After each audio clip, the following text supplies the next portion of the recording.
Hello critters, welcome back to my channel, or welcome to my channel if you're new here.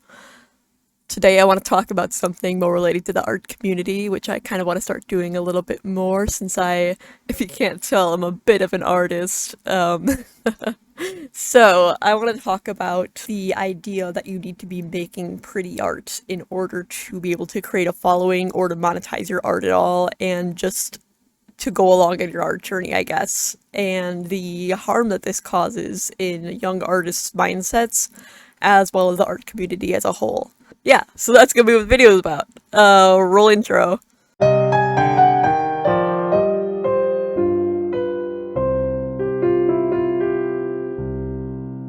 So basically today I wanted to talk about a topic that's been a little hot recently. Of course, I'm not going to name any names, but y'all probably know what I'm talking about.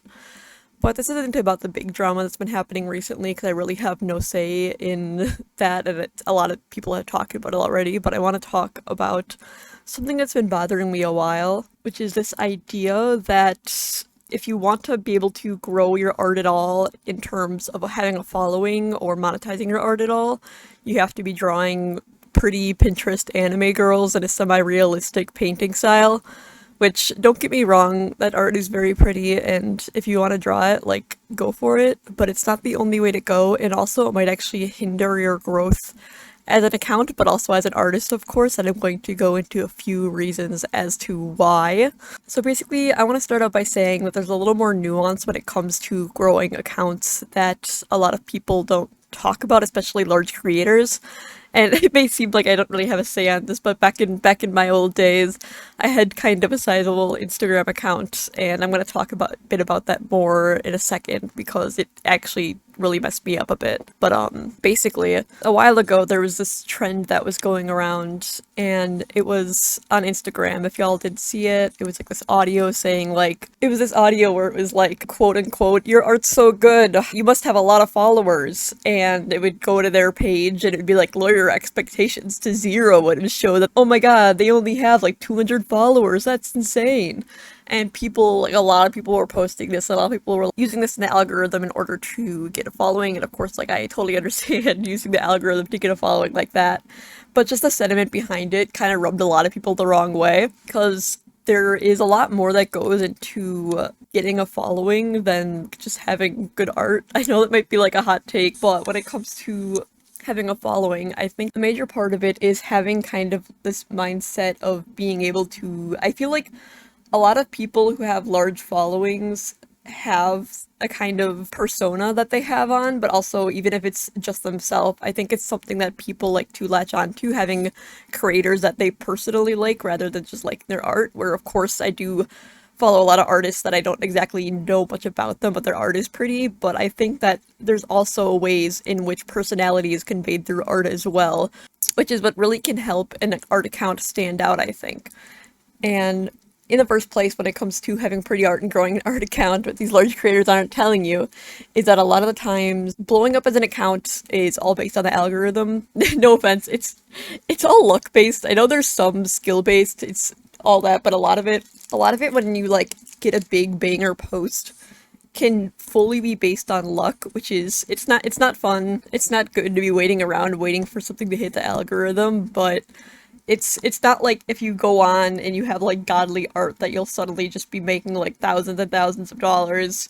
There's also a matter of being able to kind of grow that audience, I feel like. And growing that audience also can come in the form of other social media, such as like large YouTubers having an Instagram, and that's why their Instagram posts get like a ton of likes, because they have a following already that's not just based on people liking their art, which is also valid. But I don't know if that's coming across right, but I'm saying basically in this section I just wanted to talk a bit about how there's more nuance when it comes to growing an art account than just having quote unquote pretty art. And I want to make a video in the future about stylization in general, but of course I think that there's also a lot of harm when it comes to defining pretty art as like a specific art style.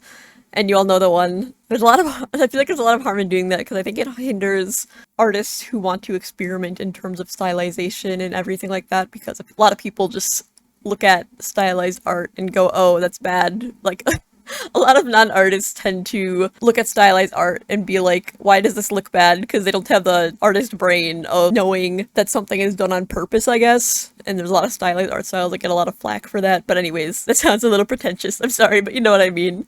Anyways, my second point is that there's also this push to always be making these really, really pretty pieces that look like gorgeous, you know? And to young artists who aren't there yet, this can be disheartening because I feel like a lot of the time, a lot of like big art YouTubers will make tutorials about how to draw in their art style and give little tips on how to draw like them. And a lot of young artists will see this and take these tips to heart. These young artists will see that and be like, oh, I want to draw in this art style so that I can get a lot of likes and also have this success. But that's not how it works. And also at the same time, learning to draw based on tips to draw in someone's specific art style is completely skipping the basics that you need to be able to kind of grow on your own, which is, it's a little harmful. And I think that there's 3 different types of tutorials, I'd say. One is for entertainment value, one is for showing the basics, and one is for showing how to draw in someone's style. And these all kind of overlap with each other, I feel like, but at the same time, when it comes to young artists, I feel like there should be more support and focus from channels like appeal to young artists to learn and grow on their art journey in a positive manner rather than just chasing after likes and wanting to have a large account, because that in ways, of course, a lot of people who are like big accounts and big artists are like, likes aren't all that matter, and that I do get tired of that, but I do like likes, of course. I do like when the numbers go brr, but also it's always a little disheartening and kind of to see like large accounts being like, likes don't matter, because when you do art, like having that feedback is definitely something that helps push you to make more art. But at the same time, relying on that will push you to burn yourself out and not be able to actually grow as an artist, which is what I want to talk about a bit. So basically, back in my day on Instagram, I had an account grow very quickly when I was like 19 to 20. It was a lot. I spent a lot of time working on art for it. I was drawing every day. I did daily art for like almost 600 days, I think. And it was because I had this in such a way my account was hitting the algorithm in a specific way that I was able to, when I posted every day, I was reaching a ton of people, because like the more you post, the more chances your post has to get seen by people. And also, not to mention, of course, the algorithm likes when you post a lot of things and post often. But also, when it comes to posting often, that helps you to also build a community, as people seeing your art on a daily basis or every day or every other day or so can be good to kind of build your own community and build your brand, which I know bringing the word brand in already, I know, but that's also part of it. I would advise against doing the strategies that I had done, because I think I got really focused on numbers going burr, that I had kind of like, I really burnt myself out for a while there, and I was really focused on just kind of pumping out art every day, and I did improve a lot. I had a lot of improvement over 600 days of daily art, but at the same time, I feel like it kind of stunted my growth in that I sometimes would have to stop and just draw something that I really didn't want to fucking draw, because I knew it would get likes, and that was bad. It makes you burnt out when you have to draw something that you're not into, I guess, when you have to draw something that isn't appealing to draw at the moment. Yeah, I drew for like 600 days straight, and then I was so burnt out that I didn't draw for like a while, but that's fine. Anyways, so on one hand, don't burn yourself out, but on the other hand, there is that matter of creating a presence online rather than having just really pretty art, of course. And I'm not just saying like just pretty art, because like I know that a lot of work goes into it, but I think that there's like in that Instagram trend that I was talking about people saying my art's so pretty, why don't I have a massive following already? There's a lot that goes into also being able to kind of stand apart from people, and I don't want to be like, oh my god, you have to have your own distinct art style, because that's also kind of, it's very stress inducing to tell someone that their art style can not be like other art styles and has to be like completely different, unique and shit, because I mean, like, of course sometimes people just want to draw in an art style they like, you know? But I think a lot when it comes to gaining a following is being able to have people see your art without your name attached and go, oh, that's so-and-so's art. Like, I feel like that's kind of when you've been able to kind of draw people in to know you as an artist rather than seeing your art and going, oh, that's a cool art, and then like moving on, you know, like I don't know if that makes sense.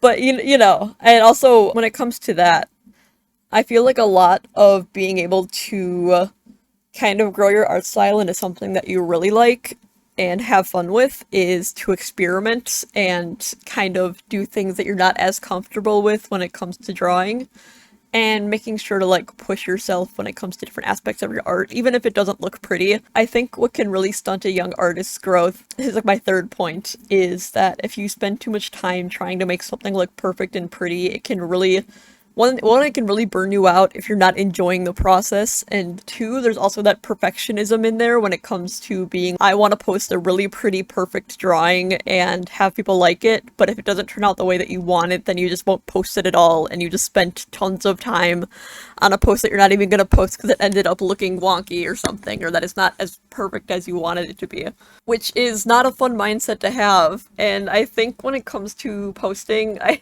to be fair, I'm always someone who likes to post things even if I don't like how they look, because I like to kind of share my process. But a lot of times when you think about artists having like all pretty art, like of course they don't post everything that they draw.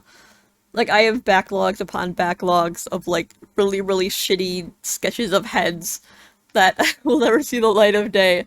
And I'm sure even the artists with the best art don't have, they have off days too, and it's not like striving to be absolutely perfect all the time is going to help someone, especially in experimentation. And I think experimentation is especially what helps someone to grow as an artist, because it kind of pushes them to learn things and seek out different ways of doing the things that they wish they could do in their art, which I think is very important. Yeah, basically that's my third point though, just making sure to, I feel like there's like a lot of pushing on younger artists, especially these days, where you'll see a 14-year-old have like literally the most gorgeous art you've ever seen, and everyone's always like, "Oh my god, this person's only 14 and can draw so fucking good." And it's like, "Yeah, that's awesome."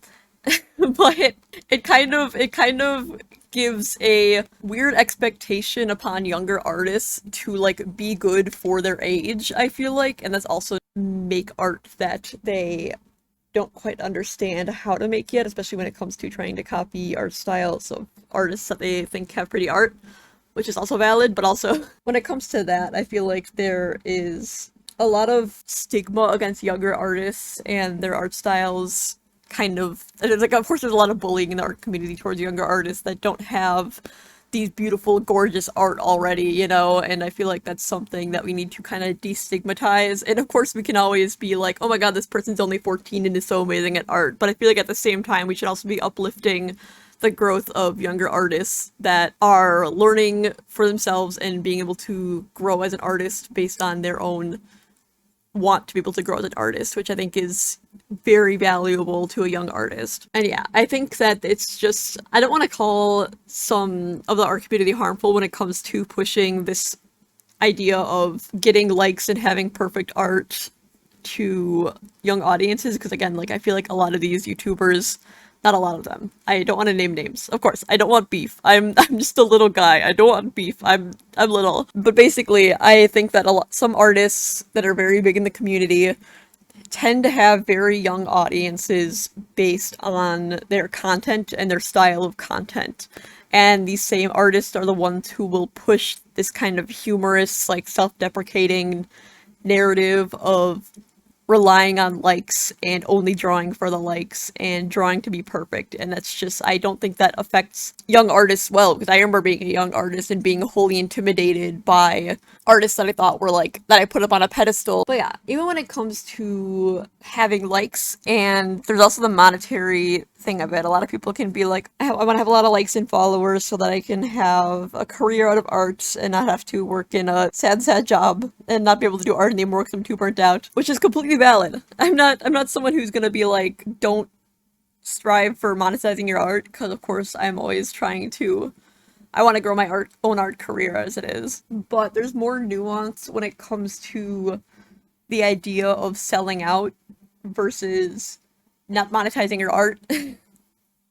I feel like there's a strange black and white way that some people look at it. Basically, you either sell out and draw hot anime boys, or you're stuck up and you don't want to monetize your things because you're an artist who doesn't want to monetize and thinks that selling out is bad. And it's like there can be an in between. If you have a fan base and you have a community that supports you as an artist positively, that community will support you when it comes to growing your art career, and that's something that's incredibly valuable.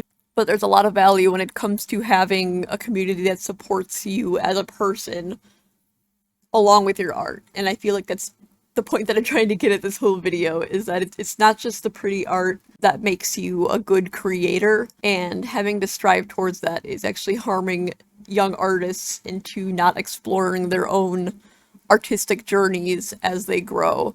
But I think it's something that I wanted to talk about in this video, is that there's more to like growing as an artist than the likes. And I know likes are fun. I like getting likes, but also at the same time, I think what has helped me most in motivation and my own artistic journey is finding people around me who will support me, even without the idea of a social media presence. Having a group of artists or people around you that you can grow with, I feel like is something that can really positively impact your experience. And of course, keeping that space positive and learning together, I guess, is something that you can do. And I guess overall, just staying positive about art journeys is something that I think we need to be pushing more in the art community. So a lot of people have kind of distaste for the art community, thinking that the art community is all negative and bad. And I can see where part of that comes from, because I feel like there is a lot of negativity in the art community with like, there's a lot of like self-deprecation and a lot of like, I love the attention, I love blah blah blah. You know, there was also the one Instagram trend going around, it's applause by Lady Gaga, and it was like, I do like the attention. It was like this whole trend. I don't know what that was all about. I think some of it was kind of self-aware. As the art community as a whole, I think we need to start having more of a positive outlook on being able to have young artists grow their own senses of selves when it comes to their art, because I think that's what's most important in, well, having a positive art journey, not getting totally burnt out and like not being able to draw for months because you drew a bunch of things that you didn't want to draw because you wanted to get likes. Coughs that happened to me. But I think that that's something that we need to focus on, and I think that everyone needs to focus on, I guess, just being a little easier on yourselves. And I think that this idea of pretty art, of course, I think is completely flawed, in that there's no such thing as like pretty versus non-pretty art, I think. Like, the word pretty doesn't really encompass what art needs to be about anyways. Even in general, art doesn't have to be pretty. Like, you can make your art look like scary as fuck, or you can even make it look like ugly on purpose, or like you can just make it ugly. I don't fucking care. Like, do whatever the hell you want. Like, I don't know. It's just, I think we need to encourage young artists and, again, the art community as a whole here to kind of expand our thinking when it comes to growth and perseverance along art journeys. And I'm probably repeating myself a lot, but that's about what I have to say on the matter. I hope that this made some sense, and I hope that you got something out of it. If you have any thoughts, make sure to leave a comment. I'm sure that I didn't get to everything, of course, but I kind of want to start a discussion on this. I just wish there was more positivity around. Again, I'm not trying to be like a total negative Nancy, or whatever the fuck the guy version is. I'm not trying to be like totally negative about artists that want to have pretty art and get likes, which I think is a totally valid thing if that's what you do. Like, I don't fucking care. Do whatever the hell you want. But pushing that to a young audience, I feel like is not exactly good. But, again, not trying to bash anyone. Don't take my words out of context, please. I am so small. But anyways, I guess that's about it. If you like the video, make sure to subscribe, leave a like, leave a comment to boost the algorithm. I'm trying to grow my channel a bit. I want to get into more art community commentary eventually because I find it fun. I have a lot of ideas on the community and art as a whole, of course, as I am kind of an artist. But anyways, that's about it. Have a great rest of your day, and bye.